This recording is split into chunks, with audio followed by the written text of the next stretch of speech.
All right, I think we can get started here. Again, my name is John Kelly. I'm the editor-in-chief of the Chronicle of Social Change. Welcome to everybody who's joining us for Inside the Newsroom. This is a new one for us. What we want to do with this webinar is really share from our reporters and editors what we're looking to cover, some of the things that we have kind of marked down to report about and ask about and just get out there and report on in the coming year. And we also want to hear from everybody that's attending the webinar on what you think we should be paying attention to, or any questions you have about the things that are on our minds. Just a quick rundown of who we are, if you haven't read us too much yet. The Chronicle of Social Change is a nonprofit, independent news site. Our primary coverage areas are child welfare and juvenile justice, and then of course the other many critical systems serving vulnerable children and families that spin around those two worlds. Our website, as you can see on the screen there, is www.chronicleofsocialchange.org. You can also follow us by signing up for our newsletters, which is easily done on our website, or following us on Facebook or on Twitter. Quick plug before we get started into all this stuff. We are in the final weeks of News Match season, which is an annual campaign to help support nearly 200 nonprofit newsrooms in the country, of which we are one. There's a wide range of funders that have committed to match donations of up to $1,000 from November all the way through December 31st. So many of you donated as you signed up for this webinar, and we sincerely appreciate your generosity in doing so. We are less than $5,000 away from our goal of $20,000 raised during the News Match campaign. So please consider additional support if you can before that December 31st deadline. Every dollar is doubled, and every dollar brought in is going to go to support quality journalism on child welfare and juvenile justice. So with that said, let's get to today's discussion. As I mentioned at the top, there are two goals here. One, we're going to go around our newsroom, and you can see the folks who are going to be speaking there at the bottom, but you'll also have a chance to see their name as well as their email address as they chat with you. Each person is going to share one of the big story ideas that we have for 2020. And then we're going to turn it over to you guys. We're going to have, through the chat function in Zoom here, we welcome anybody who wants to ask a question or suggest in the chat area a avenue of coverage that you'd like to see the Chronicle take on in 2020. We'll talk about it for as much as we can. I will also add, because you always get this question, we will definitely be sending out a recording of the webinar to everybody who attended or signed up for it. So don't worry if we go through a slide and you wanted to get back and see something, you're definitely going to have a chance to review all of this stuff again once we're done. So without further ado, let's jump into it. First, I'm going to pass it over to Michael FITZGERALD, who's our Northeast editor. And Michael is going to talk about some of the coverage we want to do around kin and relatives. Go ahead, Michael.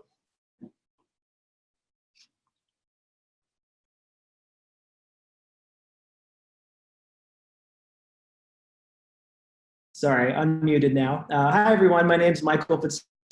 As John mentioned, I'm the Northeast editor for the Chronicle. I'm based in New York City, mainly covering the city and the state since I opened a bureau here about 2 years ago. If you are involved in the system in New York and you're on this call and not already in touch with me, please reach out to me at the email on your screen. And if you're also working or otherwise involved in systems in nearby states like New Jersey, Connecticut, Pennsylvania, or Massachusetts, I'm also interested in hearing from you. We have ambitions to cover the whole Northeast, and we will cover issues in your region as soon as we have capacity to do so. With that said, as John mentioned, I'm here today to let you all know about our interest in covering issues around kinship caregiving.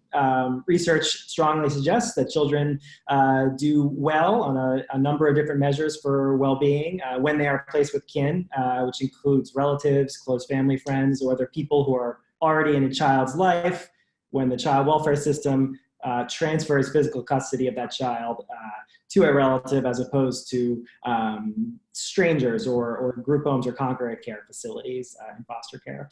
A lot of cities and states are focused on increasing the share of their foster youth who are placed with relatives. Here in New York, we've seen a big jump in New York City from 2017 to 2019 fiscal years, I think their share of their system of youth who were placed with kin went from 31 to 39%. Nationally, in our annual report on the size and scope of state foster care systems, we also saw an increasing reliance on relatives or family friends to care for foster children who are in foster care full time. And the headline number was 43.5%, which means around 140,000 kids placed in foster care were counted as living with kin.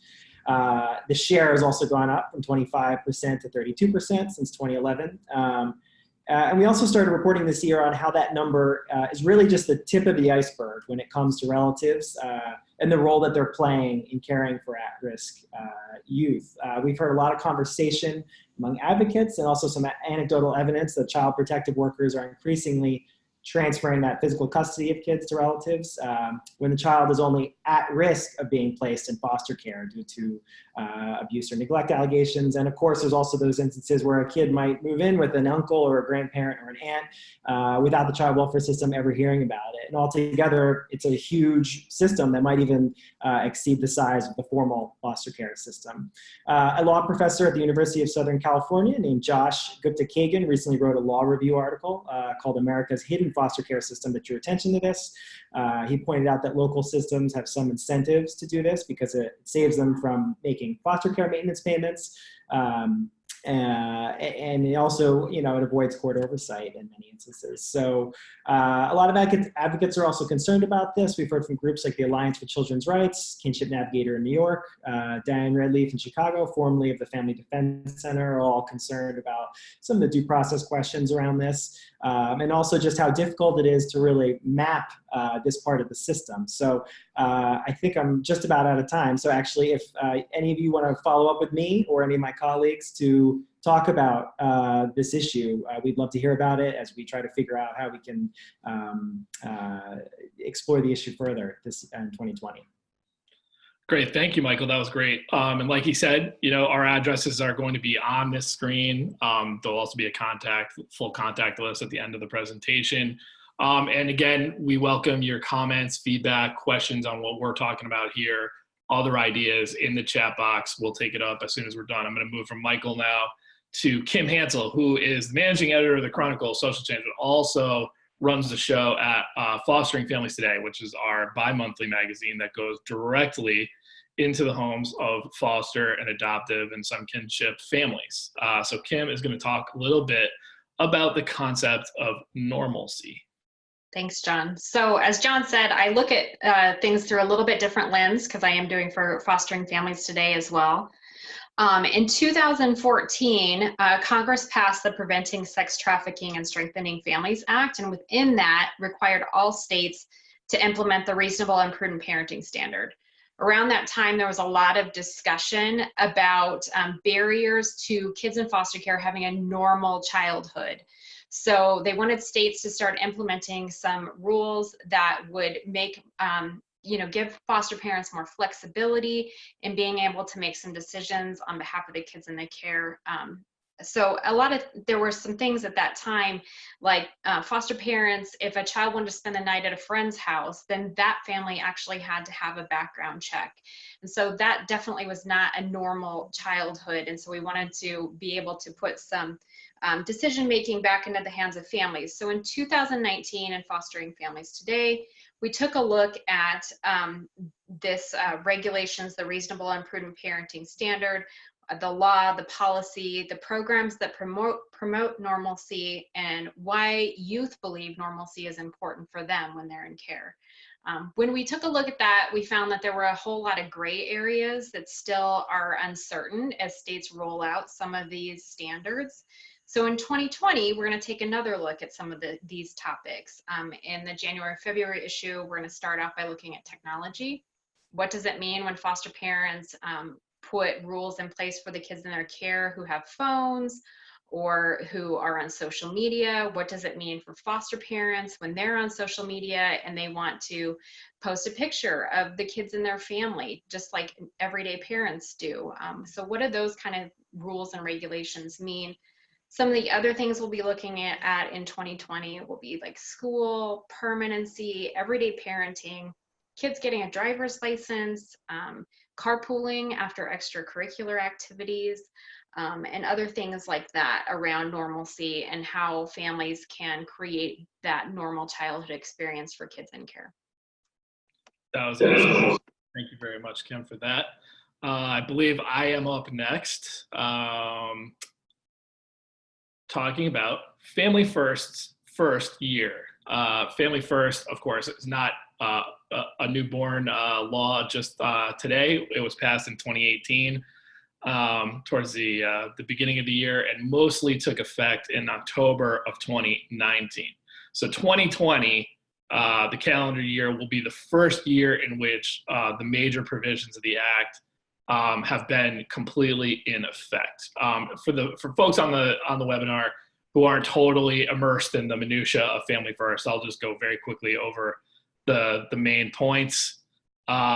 Two major changes to Title IV-E, which is the child welfare entitlement that provides much of the federal funding for child welfare systems around the country.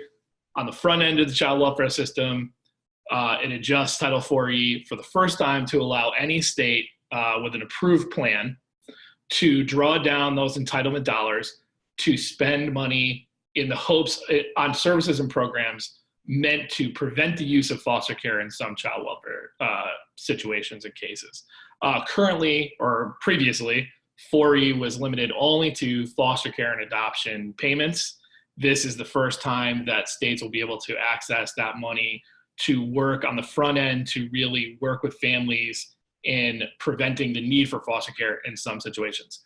It also limits to just 2 weeks federal support for placements of children into foster care settings called congregate care, and that is inclusive of group homes, institutions, and some shelters. So on the front end, new funding for efforts to keep families together more and more frequently. And on the back end, limitations on the amount of federal dollars that can come in to put children into group care. So we have written quite a bit about Family First as the law took effect, and before all of the rules and regulations and guidelines that have come in around that. Just a few of the things that we'll definitely be paying attention to on the law in its first kind of full year of effect. Certainly, we'll be interested in how many states get approved to do some of the front end work in this first year and what their prevention plans are going to look like. Very interested to see what the Family First Clearinghouse approves as eligible programs. You can't just fund anything in the prevention world using Family First money. It has to pass an evidence-based test. I'm definitely gliding over some stuff with a lot of detail that you can access and read all about at chronicleofsocialchange.org. And then also, what changes are afoot or happening in that residential and congregate care space in the first year that this law is on the books. So that's just a few of the things that we'll be looking into as far as the Family First Act. And again, we welcome any thoughts about different avenues of coverage or what you guys are curious about, as this big change in federal policy comes into effect in a lot of different states. So we'll move on now to Jeremy Loudenback, who's our West Coast editor. And he is going to talk a little bit about probation. Thanks, John. This is actually a really interesting time for thinking about reforms to juvenile justice systems across the country. We've seen a shrinking number of young people that are both on probation supervision and held in detention. So this has really changed some long-held ideas about young people who touch the justice system and how we might best serve them. And, from my perch here in California, I'm based in Los Angeles. I've been tracking both juvenile justice and child welfare, but it's been a particularly interesting year looking at juvenile justice.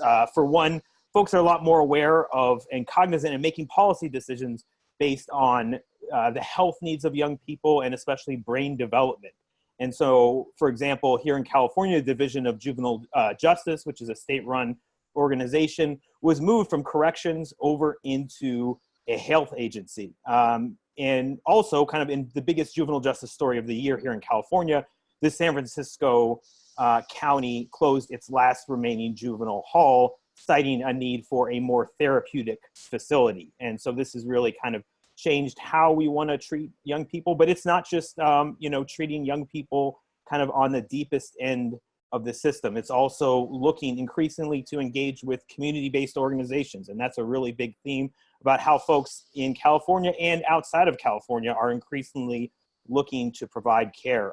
Los Angeles County has rolled out and is experimenting with a community-based pre-arrest juvenile diversion program. And they're trying to potentially touch as many as 12,000 young people who are arrested for misdemeanor offenses.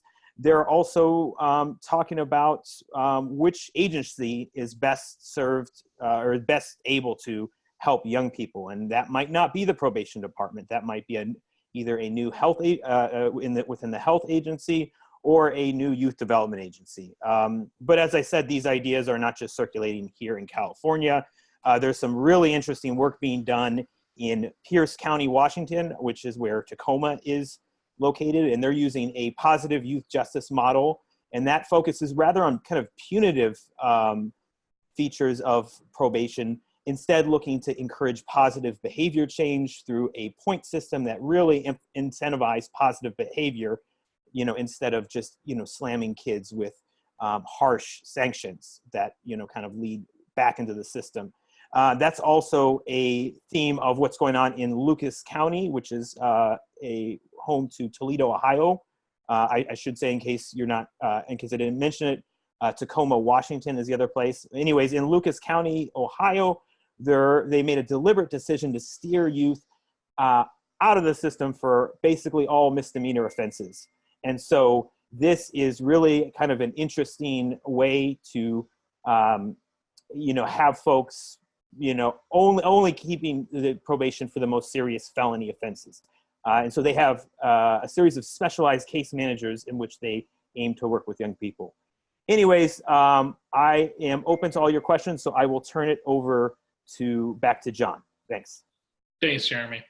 So now I will pass it over to Karen Dessau, who we're very excited to be joined on the webinar with and working with currently with the Chronicle. Karen, in her career as an investigative reporter, has produced some of the most important pieces of journalism ever on child welfare systems and the families and kids involved in it.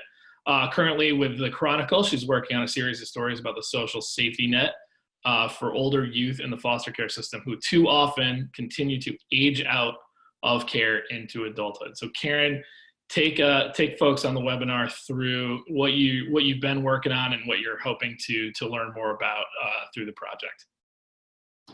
Thank you very much for allowing me to be a part of this as a freelance reporter working on this project.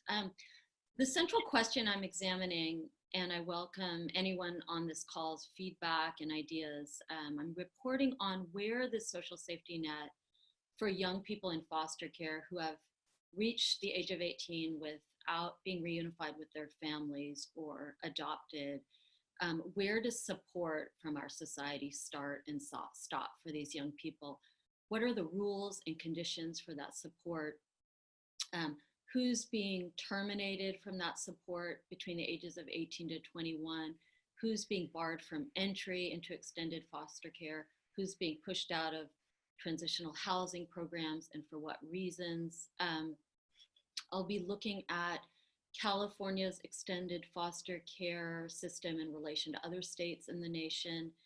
And I think that so far, the folks that I've been talking to over the past few months have had some really, really profound contributions to this. At the heart of the inquiry, of course, are current and former foster youth who are doing everything from living and thriving in college dorms and building beautiful families and building careers, to cycling in and out of jail, to sleeping in tents in former foster parents' backyards, living in cars that then get impounded.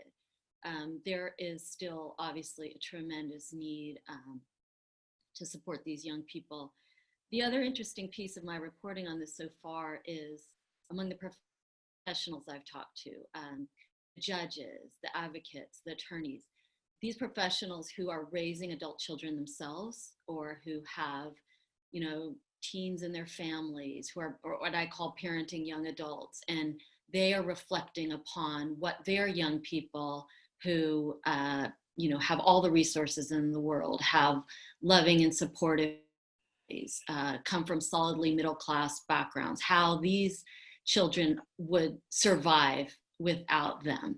The constant calls they take, the no matter what, will be there for you attitude, and kind of envisioning their own children not without this support is kind of is eye-opening, I think, for everyone working in extended foster care.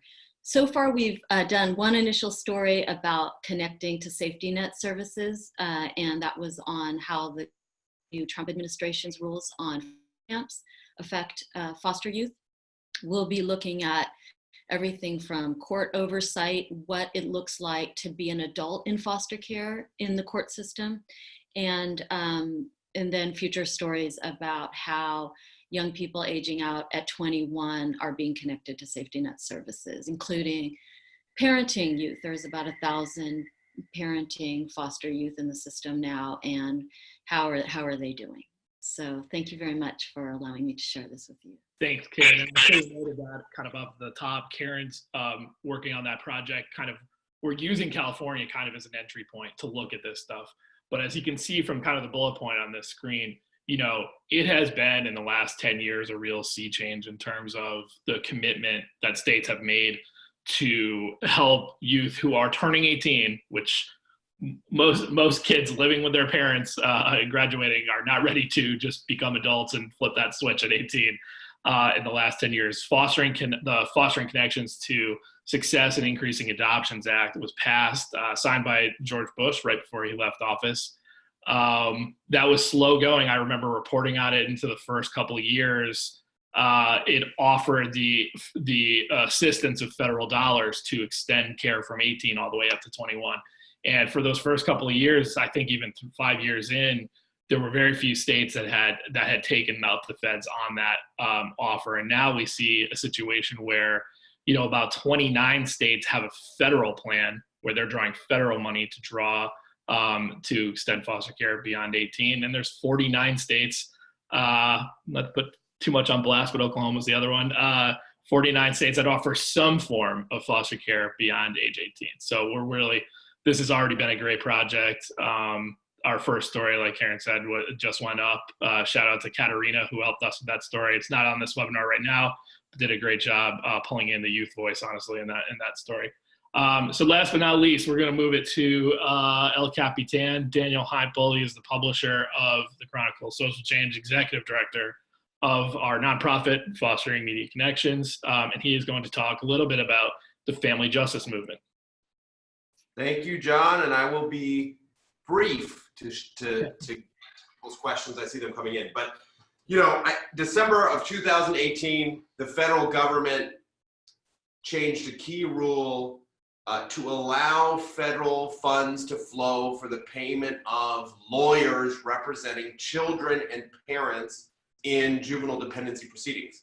I think that if you call it juvenile dependency, you call it family court, you call it juvenile court, whatever you call it, these are some very high stakes legal forums where where the state in a civil proceeding is making the incredible decision about whether or not to take a child away from their family, remove them, terminate a parent's rights, adopt a child. So these are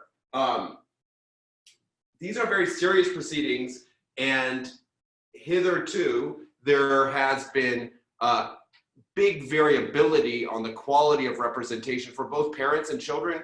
I mean, many states, children aren't guaranteed counsel. They're guaranteed a guardian ad litem, which is a kind of a quasi, which is kind of a mentor or a CASA who walks them through this experience. Parents might not get representation until very late in the process. It's sort of just such an undercovered and misunderstood system. Karen, years ago, for the Mercury News, I think wrote the seminal piece on the way the court system in California was working. She has the great lead. What was your lead, Karen? Do you remember? Justice is being strangled by the clock. Is that it? That was it. That's it? Yep. So, you know, so you have these really high stakes proceedings with limited representation. So the federal government changed this rule. It's a huge boon. And I think the most important place to look is in terms of family representation, biological parents getting represented in these proceedings. I think that that's a place where, you know, there is terrible injustice and there's hope that things will get better. Notably, there was a study released this year that found in New York, when you have strong interdisciplinary family representation, meaning social workers and attorneys, that you're reducing a kid's stay in foster care by 4 months. I mean, that's not an insignificant finding. I think that that's something to hold on to, because we don't want kids in the system for longer than they have to be. The federal law says that. And kids still languish in the system for longer than they should. Karen's writing about that right now. You know, what happens on the back end of that. And so I think this is, you know, there was Family First, which was a big deal, which John talked about. And in many ways, I find that this federal rule change and just the specter of more attention on the family representation movement, I think is a bigger shift in the field. I would argue, but others may disagree. I think it's it really speaks to just a new way of thinking about the biological parent's role in child welfare, and that kind of ideology, which was not popular. I mean, remember, the system is predicated on the child,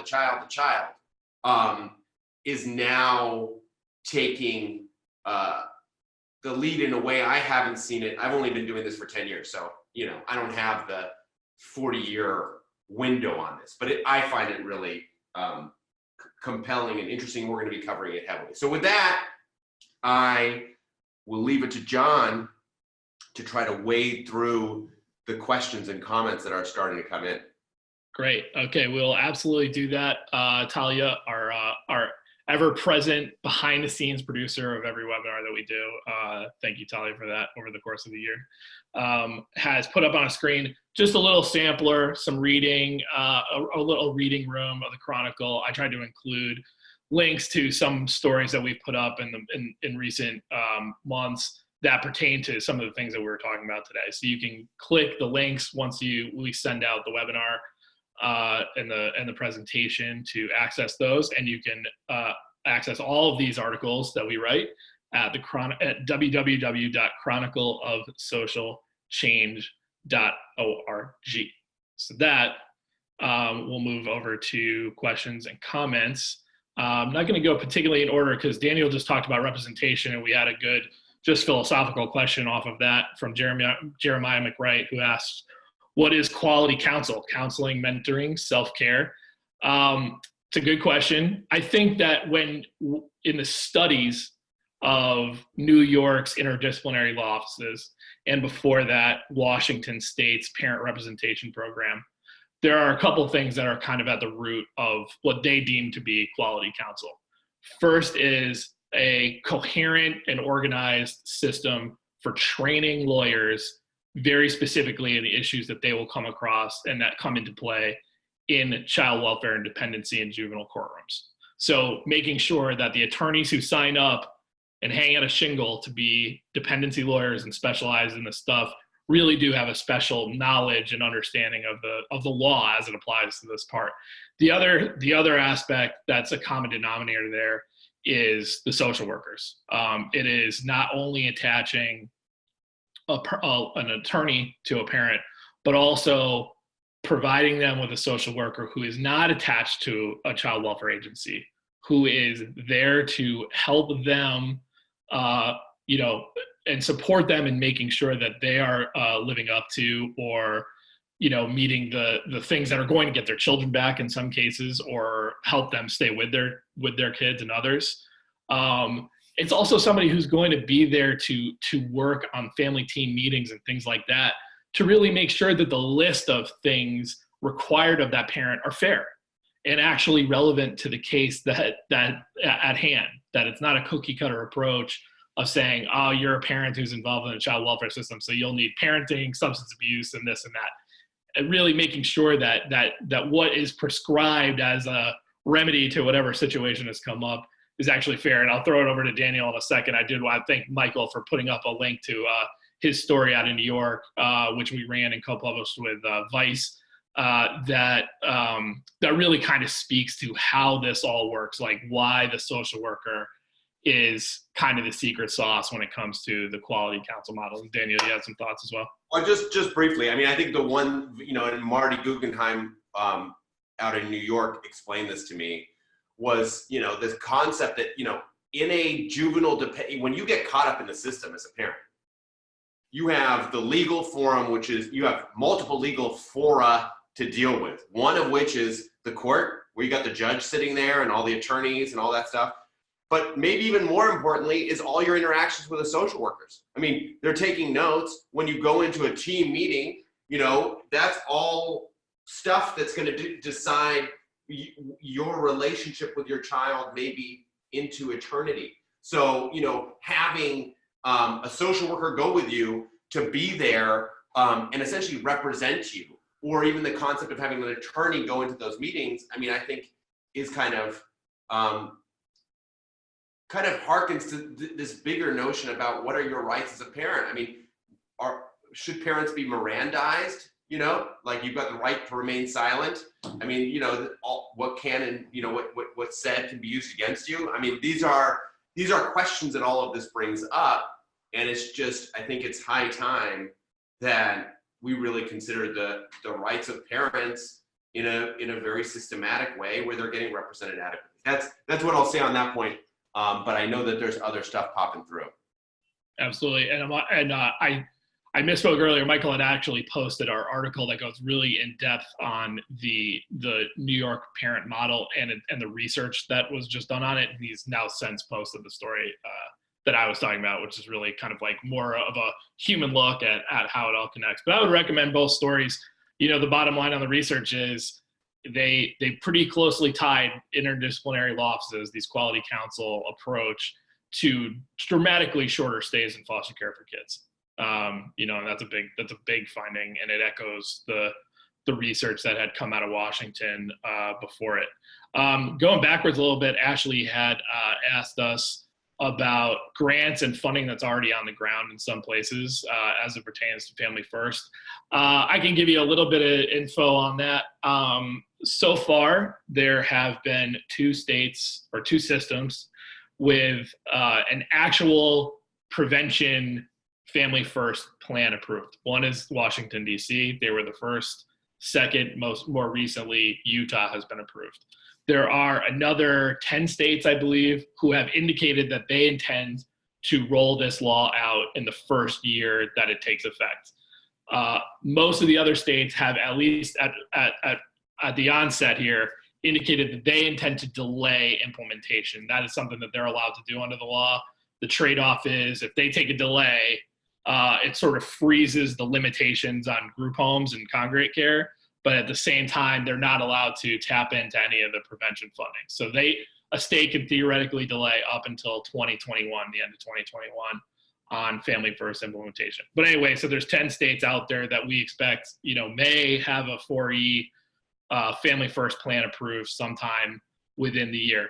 Other states have started to do the work of actually putting RFPs out and seeking people who are interested in providing the services we're talking about, right? So these are services around substance abuse treatment, mental health, parenting.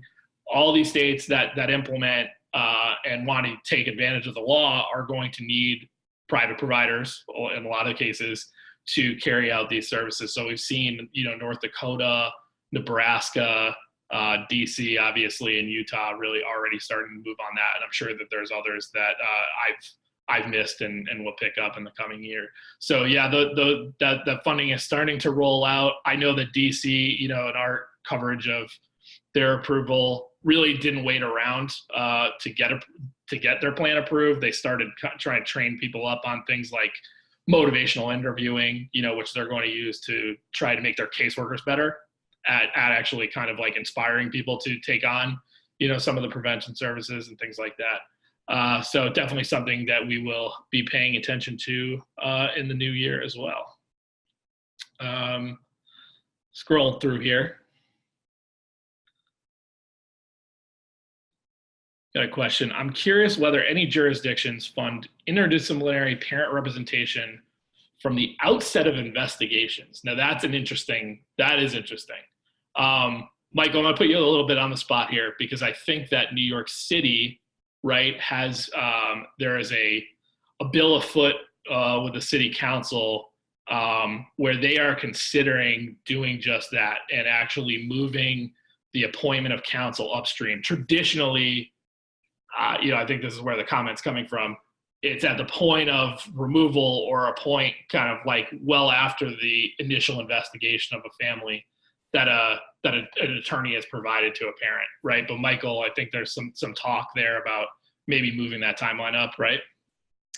Yeah, there is a bill right now that has been introduced by New York City Council to fund or begin funding the right to an attorney from the sometime shortly after the child welfare system in New York City, that's the Administration for Children's Services, knocks on your door.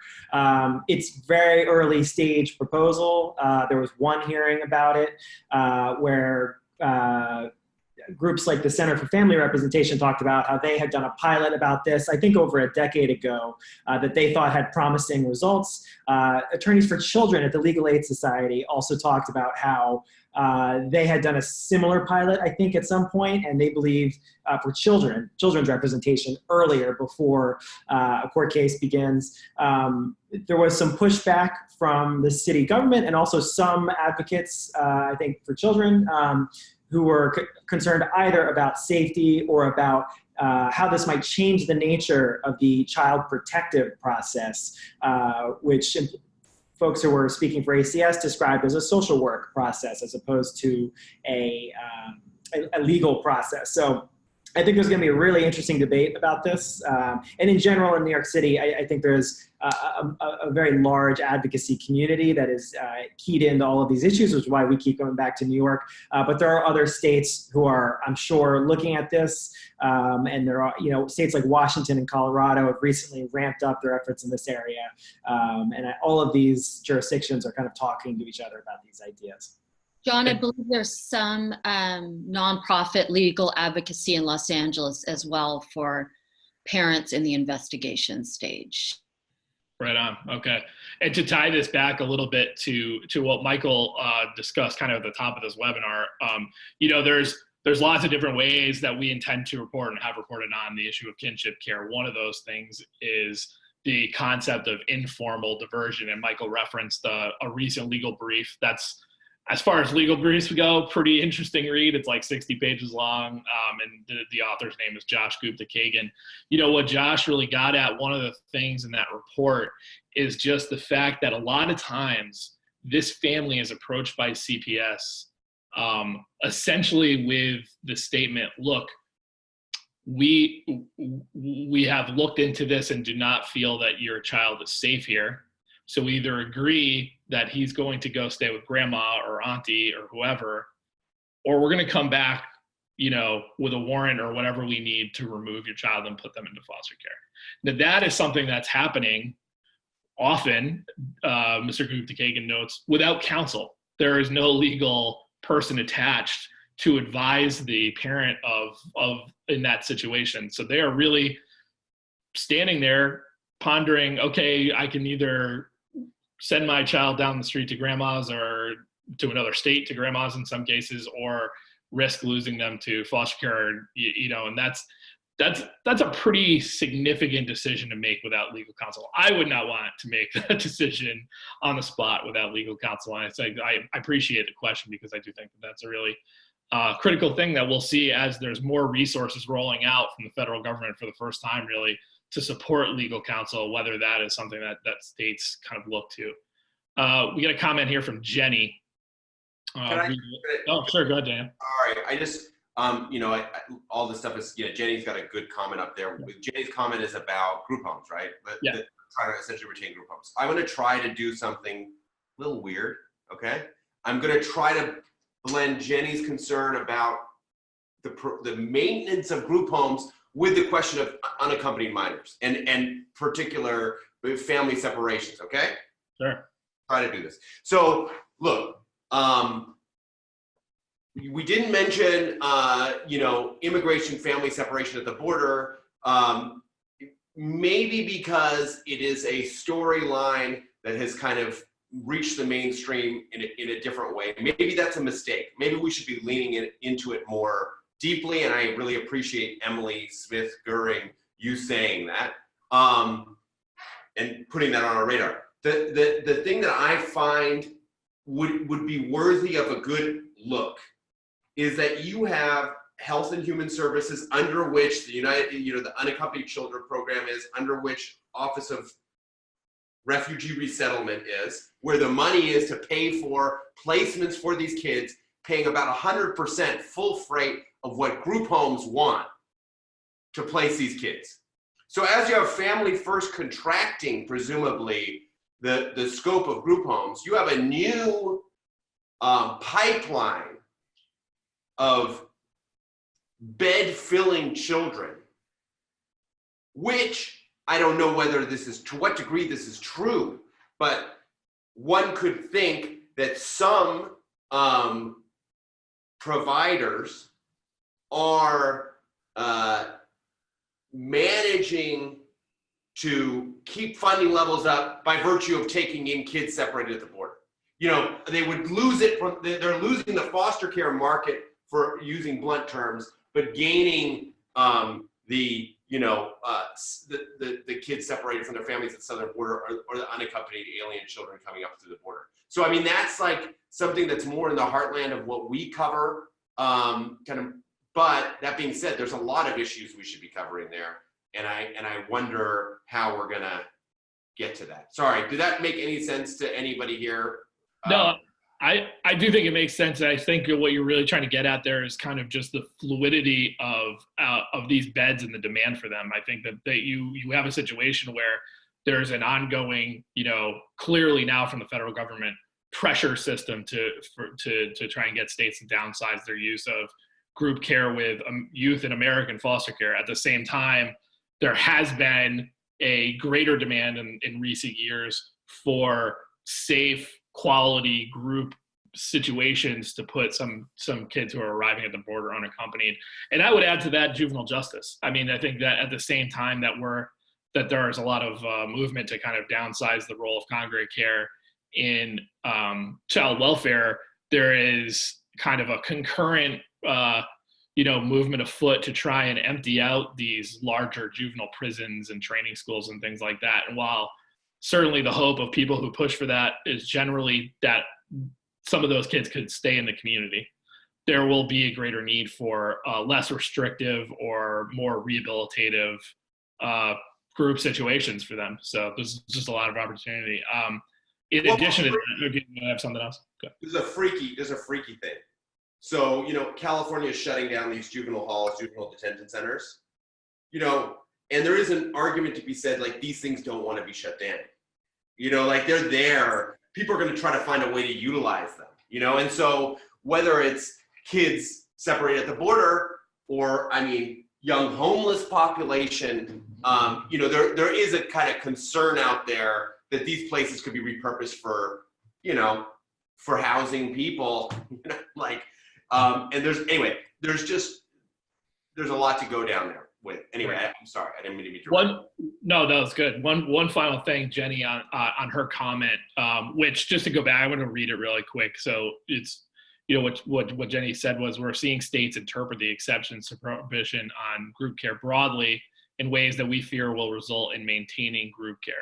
Are you seeing this trend? And I will say, Jenny, when I kind of passively just threw the ideas out that we're looking at in terms of Family First next year, trends in congregate care, this certainly is one of them. Jerry Milner, who is the head of the U.S. Children's Bureau for right at the moment, spoke at the Brookings Institution last year, and he shared one of his biggest concerns with Family First, which is that the actual, limitations on congregate care and use of group homes would be jeopardized by box checking. And what he meant by that was, this is only good if judges and courts and systems live up to the spirit of it. If they are, just kind of blindly approving group home continuation and some of the exceptions that Family First offers, we won't probably see this big dramatic decrease in the use of it. And Jenny, lists out some of these exceptions that they wrote out: victims or kids at risk of sex trafficking, right? Pregnant and parenting youth.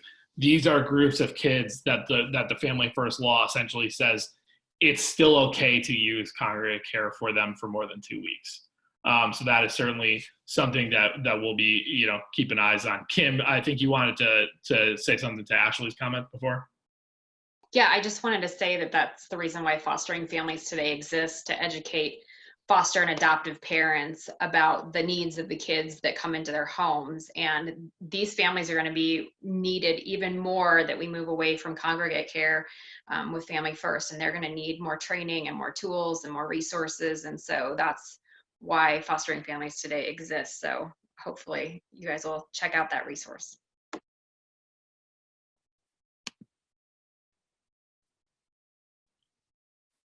Great.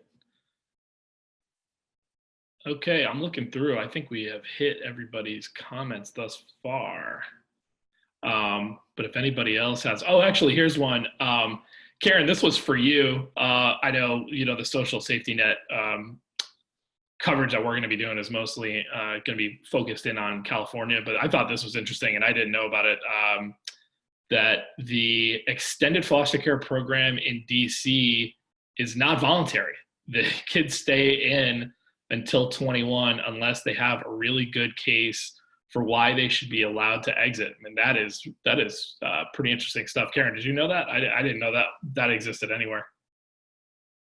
I think I would have to know a bit more about it. I mean, it's actually, even in California, an opt-out program, right? So you kind of are automatically rolled into extended foster care, as I understand it, and then you have the 6-month reviews, and someone has to kind of make a case to terminate you, and a judge has to approve, or you have to, really, there has to be evidence that you're not falling under one of the 5 conditions. So I'm not sure if it's more serious than that, but I would love to know more about that. So if that participant in this webinar could get in touch with us, that would be terrific. Yeah, because that is really wild. I mean, we've been talking a lot about the rules of the road as it applies to extended care and how you stay in or don't, or opt out or don't. The notion of actually requiring an adult to remain in foster care is a pretty interesting one. So we'll definitely follow up, and we'd love to hear some more from you on that one. Jeremiah makes a comment: at this point, the seemingly most practical way towards change is training social workers directly, release the Family First sponsored training, train people who are actually passionate about it, and go straight to the people calling the shots, the social workers.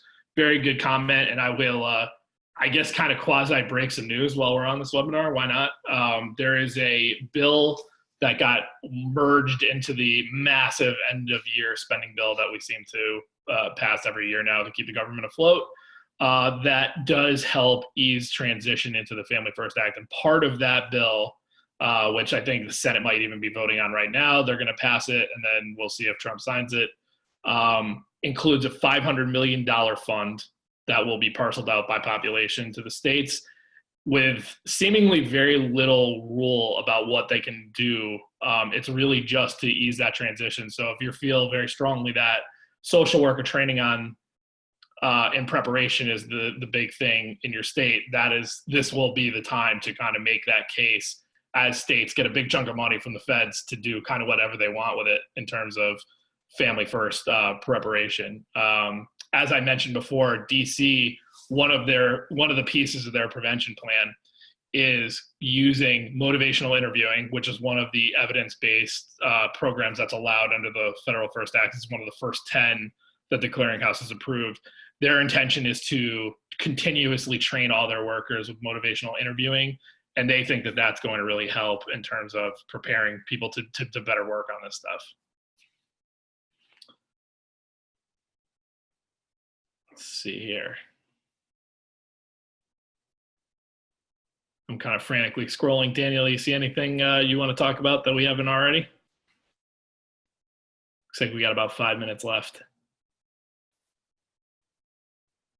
Well, I mean, I'm just super happy that all these comments are coming in and that we have a chance to share what we're doing. And I really hope that people will see this, you know, that all of you who are so active on this, I mean, it's pretty crazy. You know, we've been doing some more webinars lately and we've been getting, you know, really lively debates through this weird chat box thing. And I find it really heartening, and I just want, you know, people to really understand that we're here to reflect what's going on, and to do so, we need people's voices, and you guys are doing that. So that's really, really exciting to me.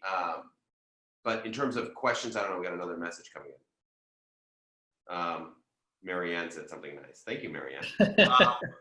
Marianne's great. Marianne works with Chapin Hall, and they have been a great producer of research on child welfare for a very long time. So thank you, Marianne, for that comment. There was one more. I think we got time to just kind of riff on this one. TC 1909, the comment was that it's interesting that some of the jurisdictions reducing foster care have done so by slowing down rates of entry and increasing adoption and kinship guardianship, and less by speeding up reunification. I think that's a very great point. Two just quick things on that. The federal AFCARS data that comes out every year gives like the national snapshot on youth who are in foster care in America. I think probably the most underrated, just kind of jaw-dropping stat really has been that for the last 2 years, for the first time since federal data has been collected, the percentage of kids who exit to reunification is under 50%. It has always been above 50%. For the last 2 years, it has been below that, just slightly below that, but below that. Other point I would add to that, you know, the research that's done on New York's Interdisciplinary Office and Washington's Parent Representation Program, that Quality Council research has really reflected that the most dramatic impact has been on speed of reunification, less so on, you know, connection to adoption and other forms of permanency. Cool. Okay. Well, I think we've gotten to everybody's comments through the chat room. But again, you've got all of our contact information, all of our emails here on the screen. And again, we will definitely be sharing this presentation and the webinar itself with you once it wraps up. It usually takes us a couple days to turn it around. So I will, Daniel, you got anything else before we wrap it up? I mean, I think it's true. Somebody pointed out that they can only see our panelist responses. They can't see the comments of the panelists. So we should do that in the future. And I think, I think that we need to, I'm looking forward to sharing this stuff. And Jeremiah, thanks for that regarding sharing that with all of CDSS. That's very. By all means. Yeah, we can do that. All right, guys. Well, thank you all for joining the webinar. This is really fun. This is good. And we got some good feedback from you guys on this, and we hope to get more over email. We'll just keep doing this every year, I think, and just do a little newsroom roundup every year. So thanks again for joining us. Everybody have a happy holiday season and keep reading the Chronicle. Talk to you guys later.